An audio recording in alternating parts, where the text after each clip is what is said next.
Bueno, yo creo que ahora vamos a pasar a los casos clínicos, ¿verdad? Ahí viene la doctora Tatiana para coordinar esta parte. Sí, por favor, hay 10 números en las mesas. Quiero que todos traten de agruparse en las 10, en las mesas que tienen números del 1 al 10. Voy a repartir los casos clínicos y cada uno va a tener un tutor que voy a ir diciendo un ratito. En la mesa 1 está la doctora Magalí, sí, que es acá adelante. En la mesa 2 está la doctora Natalia. En la mesa 3, la doctora Geraldine. La mesa 4, el doctor Manuel Codas. En la mesa 5, el doctor Andrés Jiménez. En la mesa 6, el doctor Atilio Castillo. En la mesa 7, la doctora Karen. En la mesa 8, Federico Fariña. En la mesa 9, la doctora Mariam. En la mesa 10 estoy yo. ¿Sí? Ya reparto los casos. La idea es que debatan el caso clínico, respondan qué diagnóstico tiene el paciente y qué le van a indicar de todo lo que aprendieron hoy. O sea, no solamente fármacos, sino actividad física, cuánto de proteínas, cuánto de sueño, todo, ¿sí? Y después vamos a hacer una plenaria juntos. Voy a empezar a correr el tiempo porque estamos retrasados y vamos a tener 10 minutos, ¿sí? Hola, hola, vayan terminando, por favor. En las mesas van a dar una conclusión por grupo. Estamos repartiendo el hand grip. Tenemos realmente pocos, 3, 4 que vamos a ir prestando y Claudia va a hacer las veces que ustedes necesiten para practicar, ¿sí? También en las mesas tienen un centímetro para practicar cómo es la medición de circunferencia de cintura y si el que alguien tiene una duda nos pregunta. Y también vamos a hablar de cómo aplicar semaglutide, que en este caso lo que tenemos es Delgacil, ¿sí? Bueno, les pido un ratito a todos que paren y presten atención acá. Vamos a repartir, la mesa 1 y 2 va a compartir el, el hand grip, este te saco. Y la mesa 3 y 4 y después vamos a ir pasando, ¿sí? Ah, ustedes tienen 3 y 4 y 5 y 6 y 7 y 8 les paso después, ¿sí? 9 y 10 también. Vamos a prestar un ratito de atención, ella nos va a enseñar cómo usar. Bueno, les quería mostrar cómo implementamos en la práctica clínica la medición de la fuerza de prensión. Bueno, en algunas mesas están los dinamómetros, es diferente a este, el que tiene creo que es digital, este es hidráulico, es manual, este es de la marca Yamar, que es el gol estándar, o sea, es la herramienta de referencia para medir fuerza de prensión. Hay muchísimos protocolos de medición de fuerza de prensión. Generalmente yo adopto uno que es el que les voy a mostrar, pero como les digo, todavía no hay un consenso de eso. Entonces, generalmente se suele utilizar en el brazo dominante, entonces le pregunta al paciente si es diestro o no y se utiliza el brazo dominante. Este hidráulico, esto se puede cambiar las posiciones porque le tiene que quedar cómodo al paciente para que pueda hacer la fuerza de prensión. Este tiene acá los datos en kilogramos, entonces el valor que nos da es la fuerza de prensión en kilogramos. Esto tenemos que calibrar porque esto al apretar da un valor, entonces tenemos que cerar. Tenemos que utilizar una silla, el paciente se debe sentar, tiene que estar cómodo, las piernas apoyadas. No se recomienda una silla que apoye el brazo, sino el brazo tiene que estar a 90 grados. Tiene que estar a 90 grados, no debe apoyar. Y se le pide al paciente que agarre y vea si es que le es cómodo el lugar donde está la posición del dinamómetro. La espalda bien recta. Entonces agarra el dinamómetro, debe estar un ángulo de 90 grados, bien recto. Y lo que se le pide al paciente que apriete con su fuerza máxima durante 3 segundos. Se hace una lectura del valor y se promedia el valor. Ese es uno de los protocolos. Entonces está establecido inclusive cómo se le debe decir al paciente para poder estandarizar la medición. Entonces se le explica al paciente en qué consiste, cómo debe poner el brazo y que se le da las indicaciones de que debe apretar con su máxima fuerza. Pacientes adultos mayores muchas veces sí se tiene que ayudar a, como en este caso este sí es pesado, entonces muchas veces le ayudamos un poquito para que no le cueste atajar el dinamómetro. Entonces se le pide de que haga su máxima fuerza durante 3 segundos. Cuando te diga ya. Entonces, 1, 2, 3, ya. Y animarle 1, al 2, paciente, dale, 3, dale, dale, ya. dale, dale, dale, fuerza. Se le anima al paciente, dale, dale, dale, dale, exactamente. Bueno, entonces acá el compañero hizo su prueba, 28 kilos. Vamos a ver. Esto, permiso. Vuelvo a cerrar y volvemos a hacer la medición. Entonces a la cuenta de 3, 1, 2, 3, ya. Dale, dale, dale, dale, dale. Fuerte, ya fuerte. está. Salió 26. Y una última evaluación. Entonces, ahí, el brazo a 90 grados. 90 grados, sí. Vamos a la cuenta de 3, 1, Y 2, se hace 3, un ya. promedio. Dale, dale, dale, dale, dale, ya. Sí, tengo la tabla, pero no. Nos fuimos a 28, ¿sí? Entonces generalmente se suele hacer un promedio y ese valor es lo que se toma como el valor. ¿Alguna preguntita? ¿Alguien quiere hacer? ¿Alguien quiere? Gracias, muy amable. Voy a ir pasando para que vean que es diferente a los que tienen en la mesa. Por favor, de las mesas vayan pasando, porque tenemos 4 nomás. Entonces, para que se vayan prestando y todos puedan probar, ¿sí? Y después me devuelven porque eso no es para llevar. Gracias. Es la misma función, pero son marcas diferentes y ese es el gol estándar. Antes de pasar a los casos clínicos, uno de cada grupo va a pasar para hacer una conclusión del caso. Quiero agradecer al Laboratorio Catedral porque nos auspició este encuentro académico. Gracias a ellos hoy estamos aprendiendo muchísimo, hicieron posible esto y ellos se suman a la batalla contra la diabesidad y presentan su producto que es Delgasil, semaglutide. En las mesas, creo que en algunas mesas ya alguien habrá agarrado, pero la mayoría tienen las mesas. Un ratito les pido su atención, ¿sí? En la mayoría de las mesas van a encontrar la cajita de Delgasil, ¿sí? Que me encantaría que presten atención y que miren y abran, porque una parte importante es la indicación del médico, pero otra parte muy importante es cómo le enseñamos al paciente a aplicarse.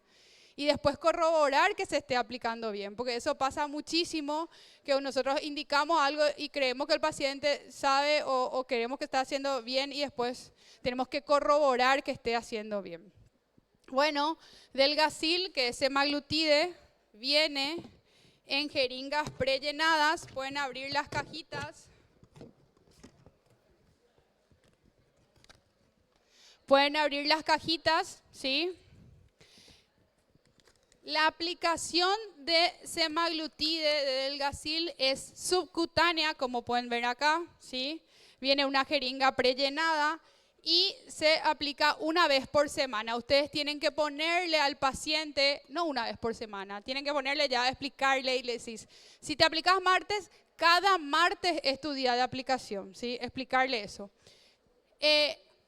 Esto se guarda en la heladera, no se guarda ni en el freezer, y en la heladera, en el medio de la heladera. No arriba cerca del freezer porque se puede congelar, no abajo en donde guardamos las verduras porque la temperatura de la heladera es menor, no en la puerta de la heladera porque eso cambia la temperatura, ¿sí?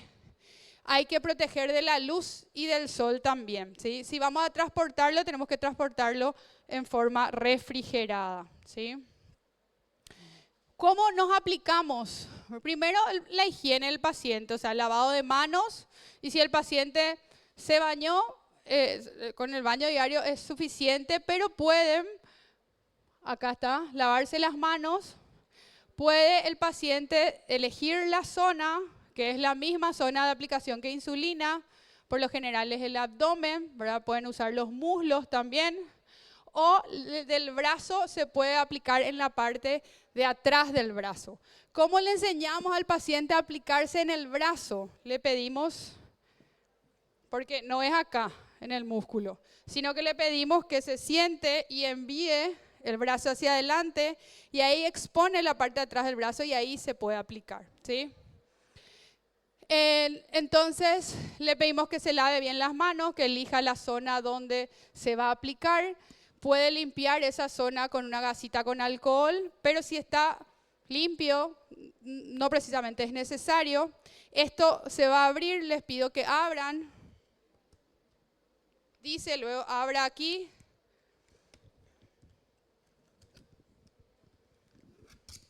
Y van a tener ahí la jeringa prellenada. ¿Ven? Que ya viene en la dosis justa que tiene que usar el paciente. Ustedes le van a indicar o 0,25 miligramos, o 0,5 o 1 miligramo. Entonces no es que el paciente va a tener que manejar la dosificación. Esto ya viene con la dosis exacta. O sea, él se tiene que aplicar todo lo que hay en la jeringa.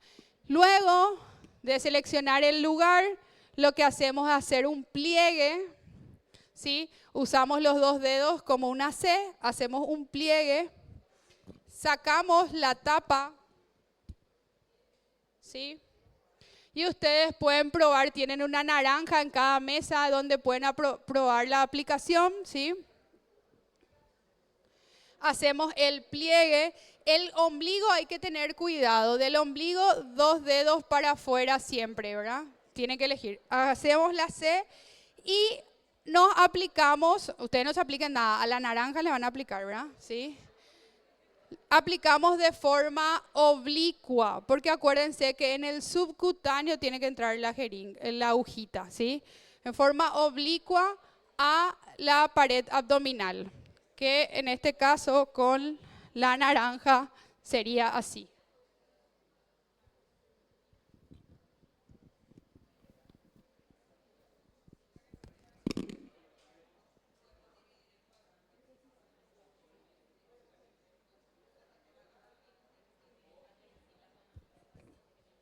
Entonces, no sé si se llegó a ver, entonces en forma oblicua, haciendo el pliegue en la piel, inyectamos todo, ¿sí? Y según la dosis que ustedes indiquen, se aplica a todo el paciente. Luego se suelta el pliegue, se retira la aguja y esto se desecha obviamente en los hospitales tenemos Descartex, pero acuérdense que los pacientes no tienen eso. Entonces nosotros les vamos a enseñar cómo tirar las agujas, ¿verdad? Le piden que en una botella vacía de plástico, puede ser agua mineral, gaseosa, jugo, lo que sea, que tenga tapa y que esté vacío, van tirando sus jeringas, ¿sí? Y eso una vez que esté lleno, cierran bien la tapa y eso sí se puede tirar al basurero, pero no se puede tirar la jeringa directo al basurero, ¿sí?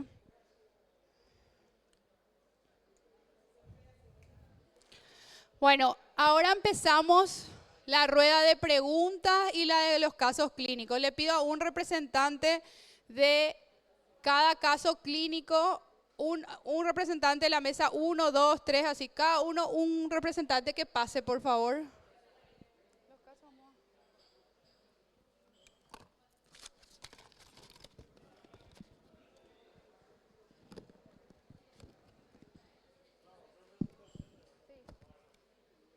De la mesa 1 y la mesa 2. Mientras que van viniendo, quiero presentarles al equipo porque solamente le vieron a las personas que estuvieron hablando, pero este taller se organizó por todo este equipo docente, el doctor Atilio Castillo, Andrés Jiménez, la doctora Geraldine Romero, la licenciada Claudia Bordón, el doctor Manuel Codas, la doctora Marian Garallo, la doctora Natalia López, Federico Fariña, el profe Fernando, la doctora Karen Torres y la doctora María Galeana Rodríguez. ¿Viste? Ya dije bien. Bueno, la mesa 1, adelante doctor, y la mesa 2 que comparten el mismo caso.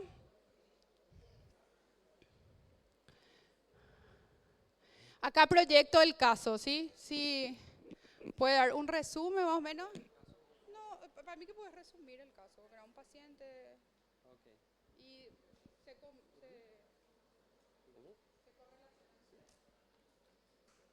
Buenos días a todos. Soy el doctor Nicolás Aguayo. Bueno, empezando con nuestro caso clínico, era una paciente del sexo femenino que tenía 48 años, tengo entendido, ¿verdad? Ahí como pueden ver en la pantalla.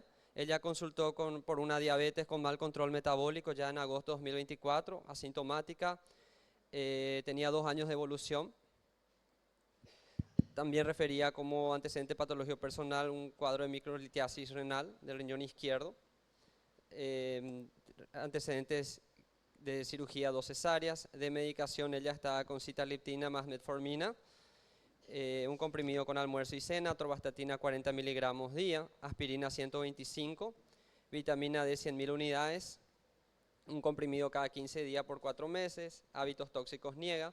En cuanto al examen físico, la paciente presentaba un peso de 131 kilos, talla 1,78 m y un índice de masa corporal de 41.3. En cuanto a los análisis de julio del 2024, ella presentaba una glicemia de 308 con una hemoglobina glicada de 9.7, un colesterol total de 257, triglicéridos 203, colesterol HDL 48, LDL 168, perfil tiroideo normal, una proteinuria en 24 horas de 238, con un volumen de 3.970 ml de orina.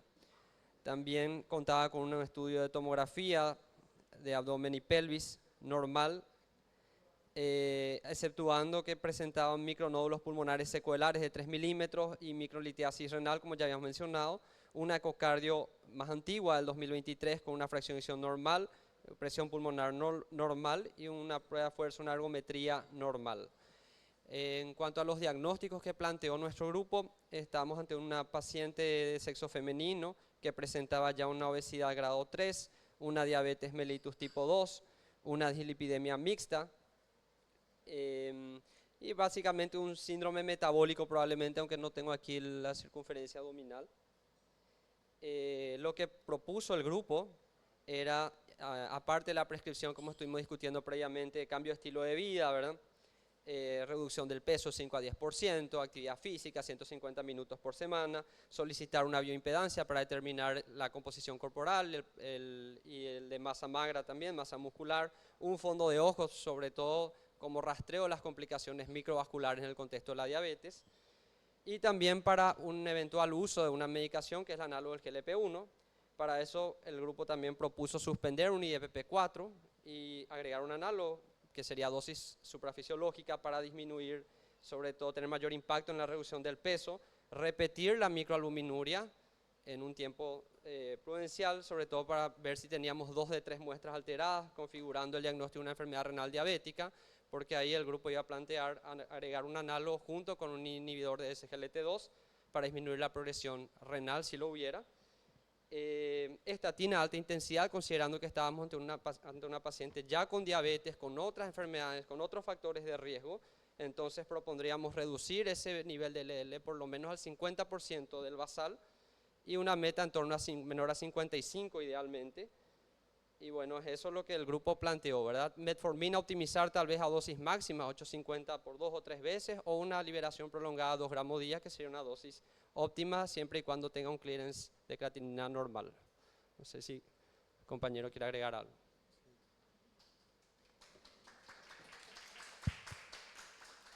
Bueno, en la misma sintonía, nosotros el grupo planteamos los mismos diagnósticos.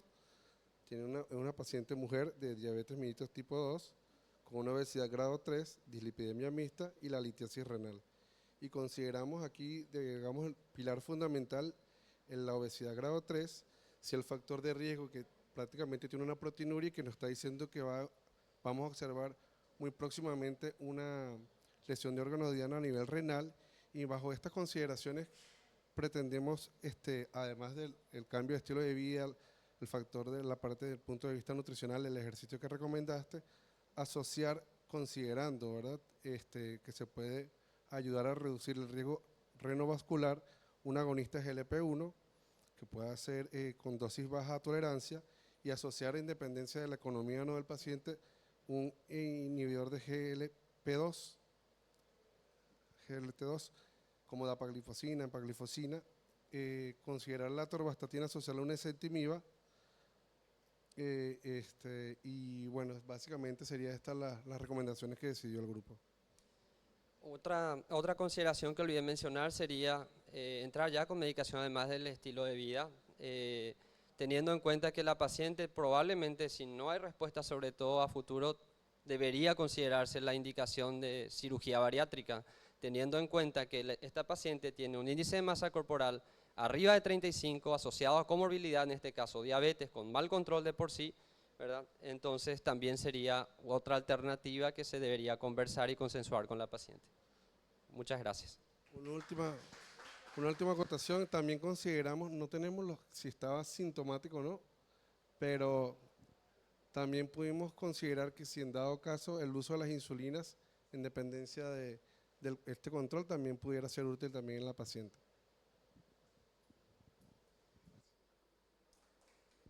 Muchísimas gracias. Si ustedes quieren hacer preguntas del caso o preguntas sobre lo que se dio a la mañana, también pueden alzar la mano e interrumpir en este momento, ¿sí?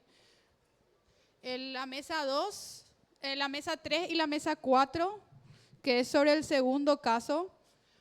Bueno, súper interesante el primer caso, era un paciente, algo que no tocamos, cirugía bariátrica, que está indicado en pacientes con índice de masa corporal mayor a 30 con comorbilidades que no están controlando, o mayor a 35, y esta paciente tenía más de 40, ¿verdad? Pasamos al caso 2. Bueno, nuestro paciente es un varón de 52 años que tuvo una cardiopatía isquémica, fue a stent, hipertenso, tratado con Telmi más Lerca, diabético, tratado con dapaglifosina, glargina, que viene en la consulta porque tiene síntomas, obesidad en forma persistente.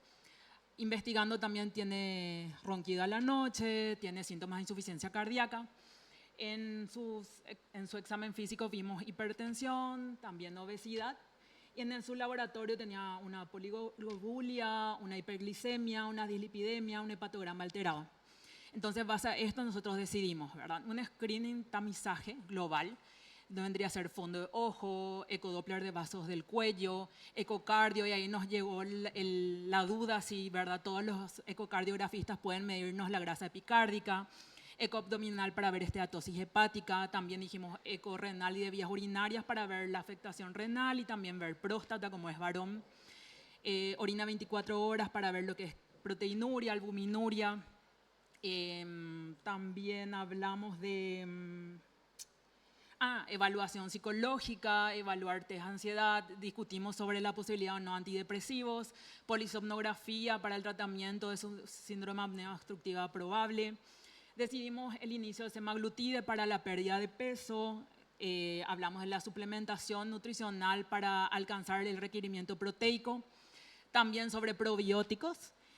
Discutimos sobre la posibilidad de suplementos vitamínicos dependiendo de cada paciente y del tamizaje, lo que es la evaluación nutricional, ejercicio. Y nos comentó la doctora Geraldine que este paciente llegó a perder peso de 40, pero igual sigue con mucha obesidad y está preparándose para cirugía bariátrica. Creo que eso es todo.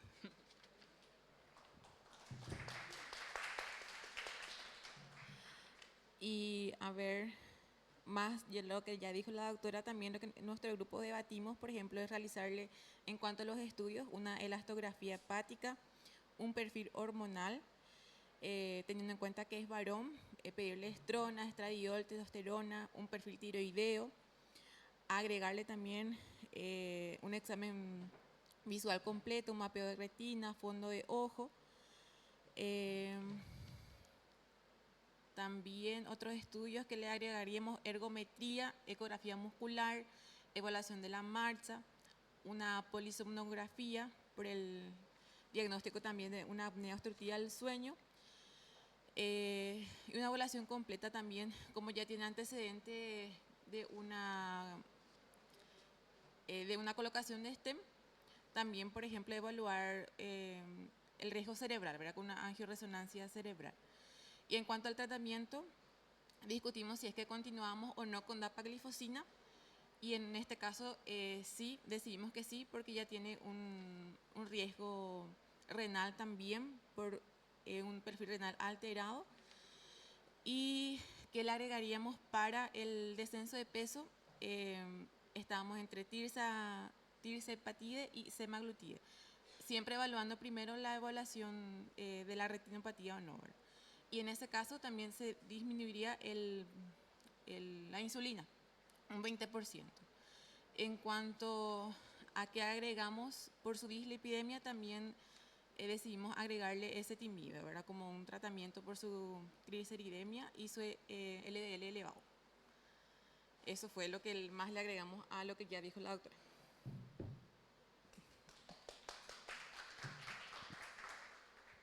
Bueno, súper bien. Este es un paciente que, como ven, tiene los diagnósticos que discutimos hoy, ¿verdad? Pero un paciente con alto riesgo cardiovascular, o sea, ya tiene la enfermedad cardiovascular establecida, ¿verdad?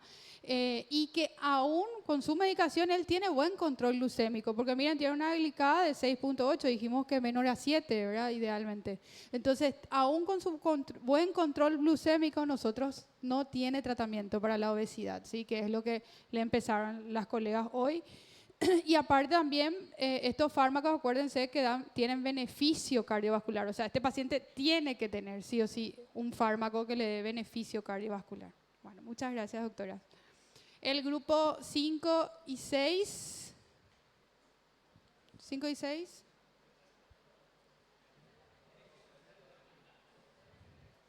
¿Alguna pregunta, alguna duda? 5 y 6.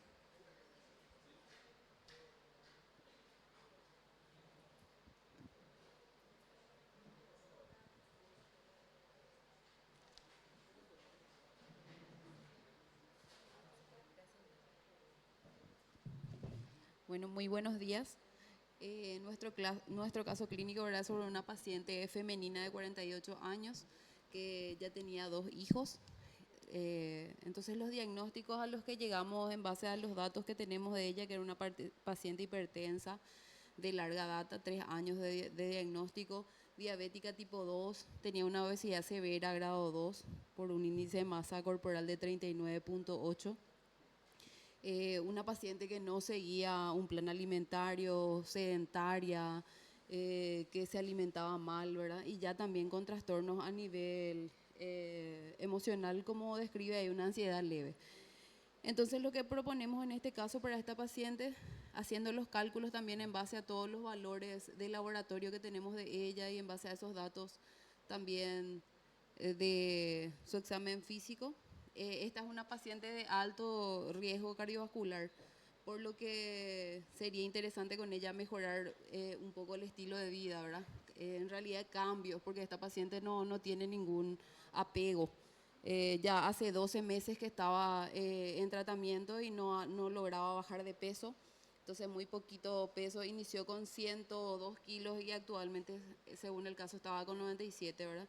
Iniciar actividad física progresiva también, la terapia conductual justamente para esos cambios emocionales que la paciente está experimentando, Y con respecto a sus cifras de presión arterial, como manejaba una presión arterial de 145/92 milímetros de mercurio y estaba en tratamiento solo con el enalapril, se sugeriría agregar otra droga antihipertensiva, ¿verdad? Podría ser amlodipina o algún diurético, que se sugirió la indapamida, por ejemplo. En cuanto a su perfil renal, esta es una paciente que tenía valores de colesterol LDL elevados, 90 miligramos por decilitro, un colesterol HDL de 38 y triglicéridos de 123 miligramos por decilitro. Entonces lo que se sugeriría para esta paciente que ya estaba consumiendo atorvastatina 40 miligramos día, por su alto riesgo cardiovascular también sería, aparte de insistir con los cambios en el estilo de vida, podría considerarse agregarse timide, por ejemplo, para su tratamiento, ¿verdad?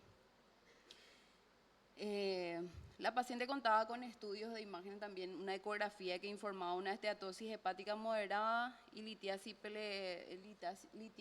múltiples, ¿verdad?, a nivel de la vesícula biliar. Entonces, iniciando todos estos cambios para mejorar un poco todos sus valores, ¿verdad?, se sugeriría programar también una cirugía, ¿verdad?, justamente para esas litiasis. Y en cuanto a su medicación para la diabetes, ella estaba con metformina, 850 miligramos cada 12 horas, su semaglutide, que ya estaba a una dosis de 2.4 miligramos por semana. Entonces lo que sugerimos es un poquito un ajuste tal vez de esa medicación. Por un lado podría ser llevar a dosis plena su metformina, ¿verdad?, o agregarle por lo menos medio comprimido más, o valorar también el inicio de dapaglifosina, ¿verdad?, un SGLT2. Y eso sería por nuestra parte, doctor.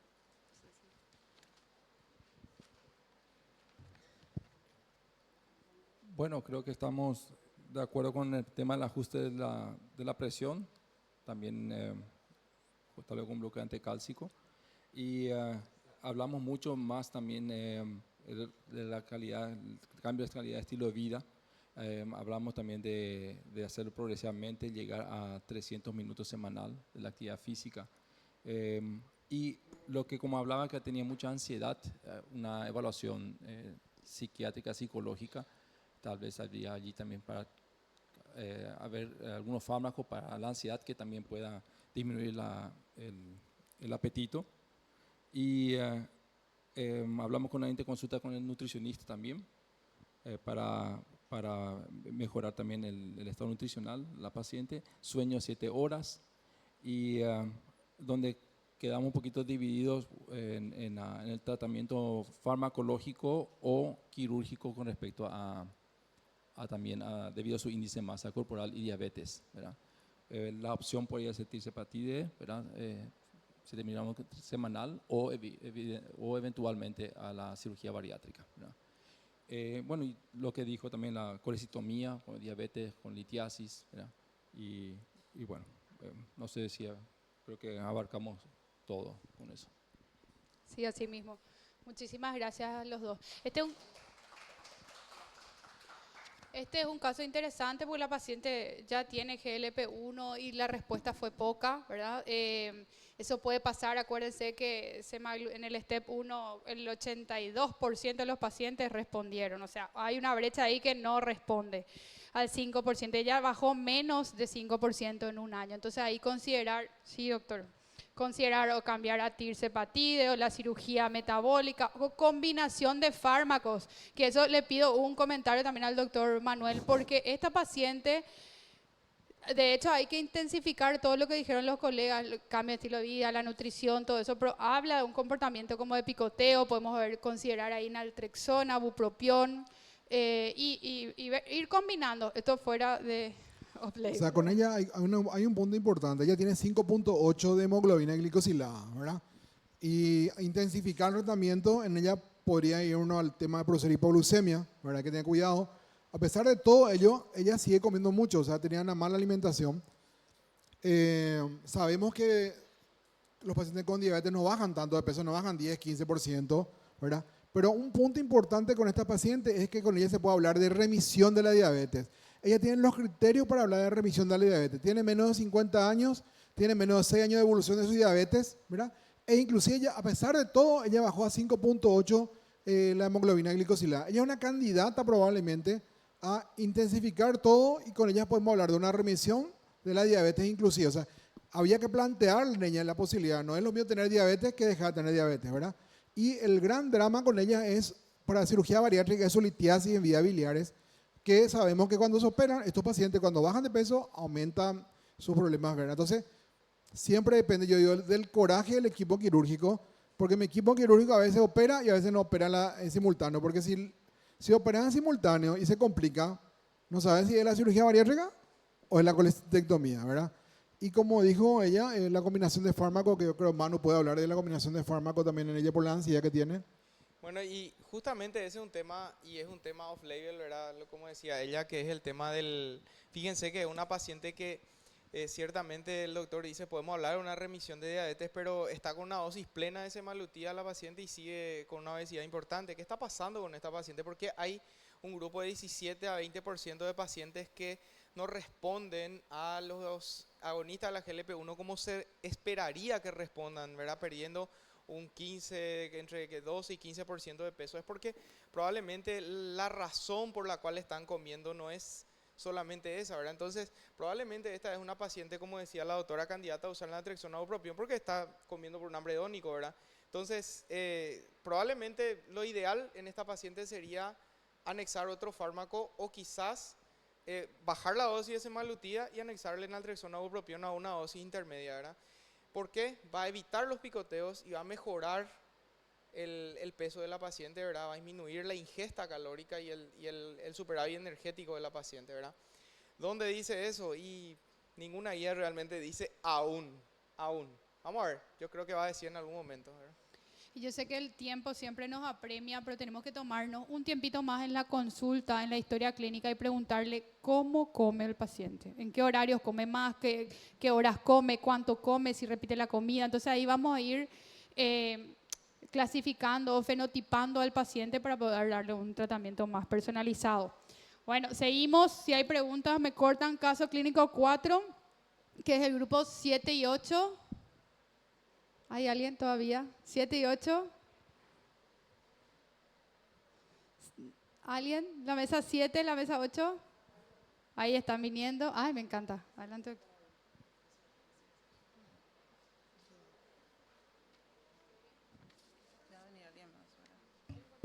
Bueno, dale, doctor. Voy a leer los positivos nomás. ¿Aprieto algo? Vale. Buenas, soy la doctora Teresa Cáceres. Les voy a hablar del paciente JCM de 43 años. Su motivo de consulta es bajar de peso. Tiene 123 kilos. No se conoce portador de patología de base. Como antecedente patológico familiar, su papá es diabético y su mamá tiene antecedentes de CA medular de tiroides. Al examen físico tiene 123 kilos, talla 1,72 y una circunferencia de cintura de 108 centímetros. En el laboratorio los datos alterados y de valor son GGT 175, GOT 101, LDL 115, GPT 182, una glucosa de 176, triglicérido de 210, vitamina D 21.5 y dice hemoglobina 2 veces y creemos que en la parte final donde dice hemoglobina 11.3 es hemoglobina glicada. Orina ligeramente turbia con proteínas trazas, glucosa 3 cruces, cuerpo cetónico trazas y en su ecografía abdominal lo que llamaba la atención, hígado graso con un infiltrado adiposo difuso severo. En los diagnósticos que llegamos de acuerdo a lo que tuvimos en la mesa es por su glicemia en ayunas, suponemos que en ayunas de 176 que es superior a 126 ya tiene el diagnóstico de diabetes mellitus tipo 2. y creyendo que esa hemoglobina que citaba ahí, que era de 11.3, es desubicada, con más razón diabetes mellitus tipo 2. También tenemos dislipidemia mixta, obesidad mórbida con un índice de masa corporal de 43, hipovitaminosis, su vitamina D está bajo en rango menor a 30. Le hicimos, con todos los datos que tenemos, le hicimos el cálculo de FIP4, que es el cálculo de fibrosis hepática, que nos salió un grado intermedio de desarrollo de fibrosis hepática para los datos que teníamos. ¿Qué le indicamos a este paciente? El objetivo principal es bajar de peso. Entonces le indicamos análogos GLP-1 que puede ser liraglutida o semaglutida inicial a 0.25 o tirzepatida a 2,5.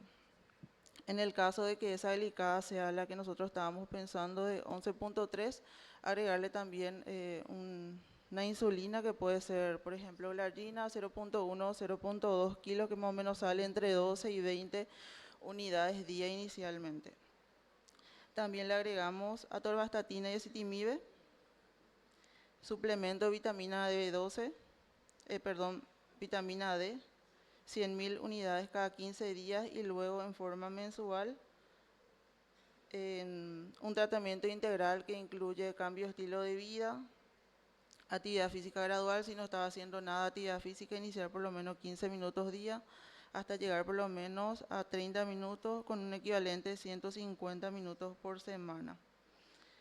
¿Cuánto de proteínas? Le calculamos más o menos a 1.5 por 123, que nos da entre 140 y 150 gramos de proteína a día, y la calidad del sueño entre 7 a 8 horas.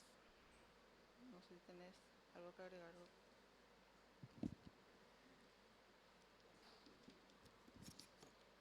Bueno, compartimos por supuesto todos los diagnósticos con el grupo anterior, ¿verdad? Lo que resaltamos es que querríamos hacer una evaluación clínica y laboratorial más acabada del paciente, debido a que no tenemos los signos vitales al momento de la consulta, que suponemos que se haya elevado la presión arterial y otras alteraciones.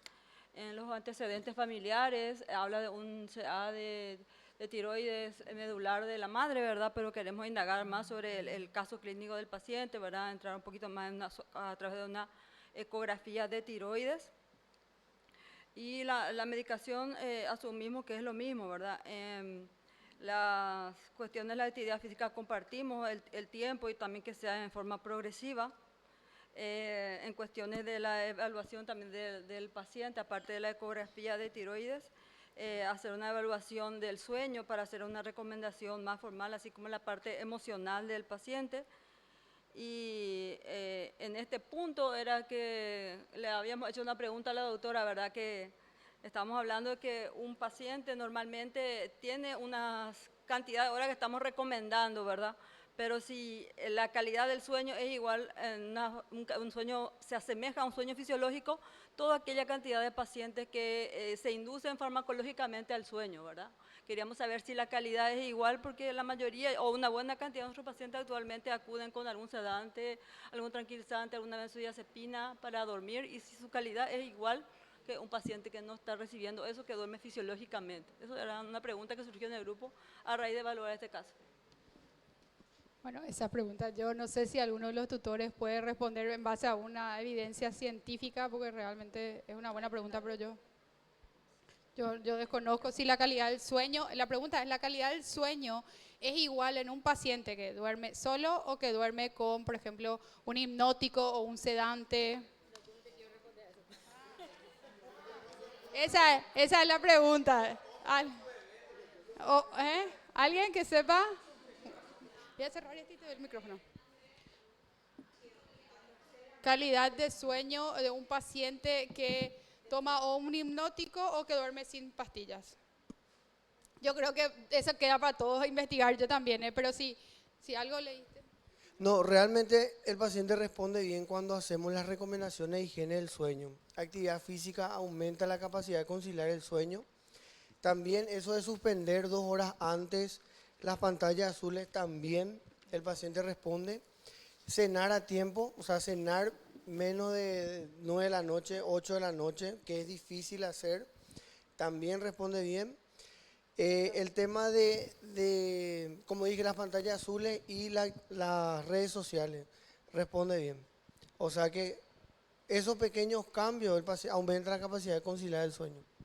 Eso se ve en la práctica clínica. Yo al menos hago eso.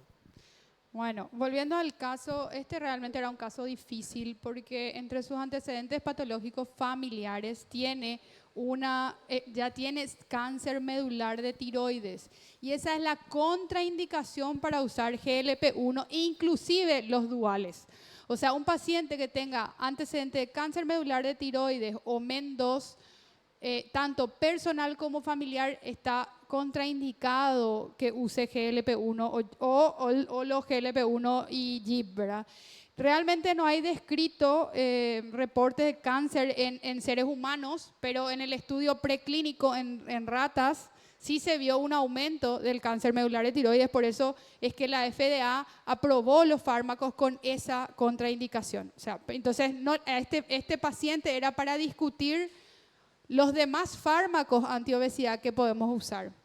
Que igual es un paciente muy difícil porque probablemente tiene estatosis, o sea, tiene enfermedad estatóxica asociada a disfunción metabólica y los únicos fármacos que tienen demostrado una respuesta en esta patología son los GLP-1 o el dual, ¿verdad? Entonces, él es recandidato para usar, pero tiene la única contraindicación que está establecida. No sé si algo más querés. Sí, agregando nomás lo que dice Tati, quizá cuando hay un cáncer medular de tiroides estamos obligados a hacerle el gen RET, ¿verdad? Y en el caso que sea positivo, la mamá le hacemos a esta paciente, que es la hija, ¿verdad? Sí, el hijo. El hijo, quizá Raro, si ¿verdad? es negativo, estamos un poco más tranquilos y no tiene obviamente ningún nódulo, sea calcitonina negativo, y si el gen es negativo, quizá podríamos, ¿entendés? Pero estamos obligados a hacer el gen RET. En uno de los steps hay un paciente que tuvo CA medular, pero ese paciente ya tenía una ecografía tiroidea patológica al inicio, ya tenía un nódulo con características malignas y tenía ya calcitonina positiva al inicio del estudio. O sea, a ese paciente probablemente no lo hubiéramos iniciado luego GLP-1. No sé si alguien más quiere aportar. Entonces, realmente esto era para discutir si le dábamos otros fármacos antiobesidad, no sé, fentermina con topiramato, naltrexona, bupropión, o alguno de los demás que no sea GLP-1. Y algún representante del 9 y del 10, y con esto terminamos, y nos vamos a sacar una foto todos los valientes que aguantaron estas 5 horas. ¿Algún representante del 9 y del 10?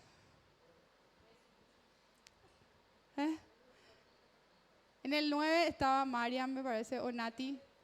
Sí, adelante.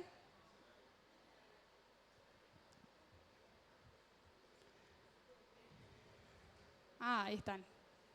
Súper.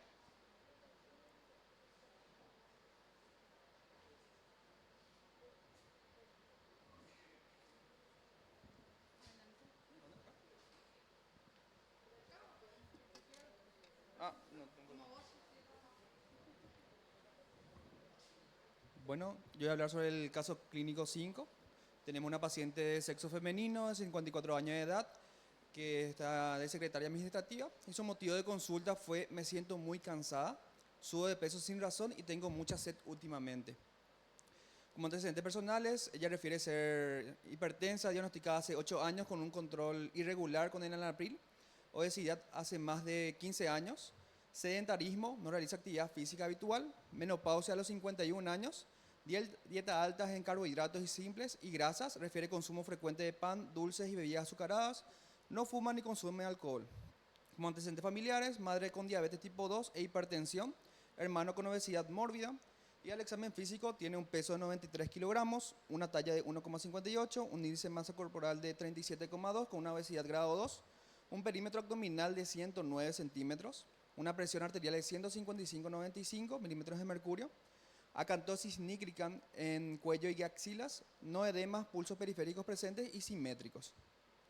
En los exámenes solicitados tiene una glicemia en ayunas de 158, una hemoglobina glicada de 8.1, un perfil lipídico con un colesterol total de 236, LDL 152 y unos triglicéridos de 248. En nuestra mesa estamos debatiendo y llegamos a los diagnósticos de grande a pequeño, que es un síndrome metabólico, una diabetes mellitus tipo 2, una hipertensión arterial, una dislipidemia mixta, una obesidad grado 2 y también menopausia. En la forma de encarar a este paciente en el consultorio, nosotros le trataríamos primeramente dando hincapié a lo que son las medidas higiénico-dietéticas con una buena calidad nutricional y también un ejercicio aeróbico al comienzo, progresivo, no necesariamente 150 minutos semanales, sino que como la paciente se siente un poco cansada, entonces que sea de forma progresiva hasta poder conseguir la meta, ¿verdad? Con respecto a la diabetes mellitus tipo 2, dijimos para poder agregarle una GLP-1 más una ISGLT2 por el alto riesgo también cardiovascular que presenta la paciente, ¿verdad? Además de la obesidad.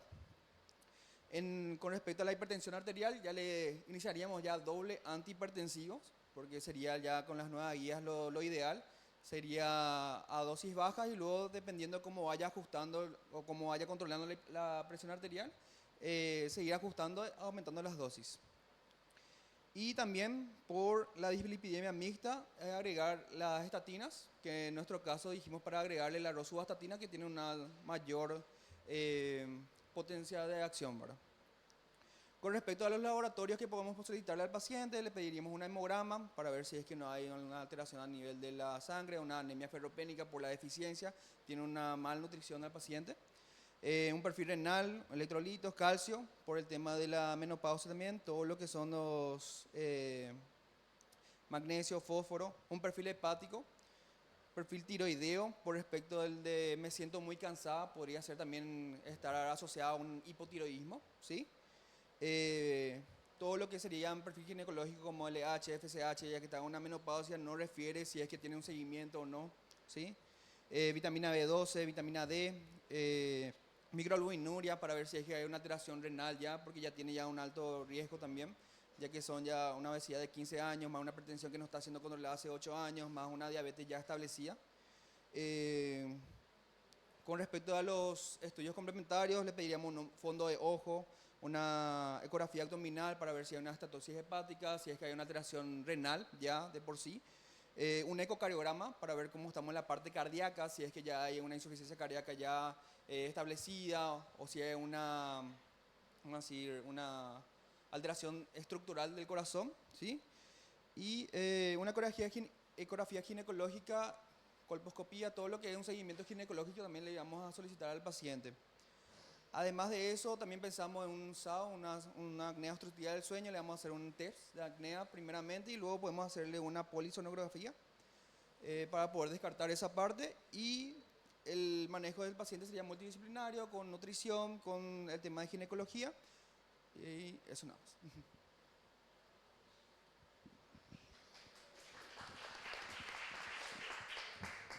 Buen día. Nosotros diagnosticamos a nuestro paciente hipertensión arterial, obesidad clínica, diabetes mellitus y dislipidemia mixta. Como medidas generales tomamos dieta, una dieta hipocalórica por supuesto, hiperproteica de 111 gramos aproximadamente, sería 30 gramos por comida, 3 veces. El ejercicio, realizar ejercicio del test los 6 minutos, con una frecuencia de lunes, martes, lunes, miércoles y viernes y sábado. Frecuencia 4 veces, ¿verdad? La intensidad depende de la frecuencia cardíaca máxima. Tipo de ejercicio aeróbico, de resistencia y de flexibilidad. Y el tiempo 10 minutos y aumentando progresivamente. Y importante el ritmo circadiano mantener en forma normal. Sueño y disminuir la ansiedad con eso. Tratamiento farmacológico análogo de GLP-1 y agonista dual, y también las estatinas. Y buscar diagnósticos de complicaciones a través de las retinopatías, microalbuminuria, una eco nutricional, déficit de vitaminas y otros. Y la bioimpedencia en busca de sarcopenia. Muchas gracias. Bueno, este es un paciente que le diagnosticamos todo hoy. Y algo muy importante que dijo el doctor en lo último, a este le podríamos hacer bioimpedancia y el hand grip y también los otros test para medir si hay o no sarcopenia. Bueno, con esto cerramos. No sé si hay alguna pregunta y a los sobrevivientes les invito a pasar para sacarnos una foto grupal. Muchísimas gracias por venir, por aportar. Y el congreso está empezando. Le seguimos a la tarde, sigue el taller de insulinización, está el taller de ACV y seguimos. Esta semana está muy cargada, así que le esperamos en todos los eventos. Muchas gracias.